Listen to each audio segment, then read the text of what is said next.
So when we're doing an ultrasound scan of the knee, what can we see? Well, we can actually see quite a lot. The thing that we can't really see is inside the joint, so the surfaces of the cartilage or the meniscus. But if there's something wrong inside the knee joint, we can see signs of that. So we'll often see quite a lot of swelling in this space here. We can see a little bit of thinning in the cartilage in the trochlear groove when we're up in this knee bent position.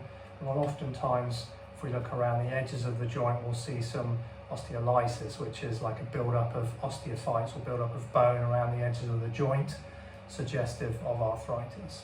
So when we start a scan, we'll start with the knee slightly bent over the quadriceps tendon, looking at it in a cross-section, following that up into the quadriceps muscles, looking for any muscle tears, and back down, looking at the tendon itself.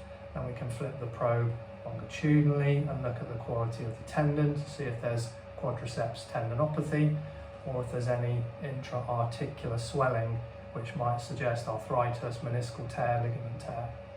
Then we can come over the top of the knee and look at the patellar tendon, again in a cross section and a long section, to see if there's patellar tendinopathy or if there's any bursitis in the infrapatellar bursa. We can then look at the inside of the knee. It's very good to look at the medial collateral ligament and see if you've got an MCL sprain, where you can see whether the meniscus is in the right place between the two bones, and you can see what the joint space looks like. We can look at the outside of the knee, and this is very good in runners, so we can look at the IT band over the top of the knee. We can also look at the ligament at the side, and we can look a little bit at the edge of the joint and the meniscus.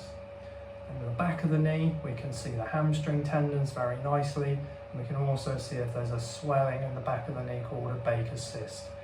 So if you're suffering from knee joint pain, or you're training for a marathon, or you're a runner and you're getting some knee joint swelling, and you want to have an examination and an ultrasound scan of your knee, it's a really good modality for us to get quite a lot of information about what might be going wrong and what we can do to get you on the road to recovery.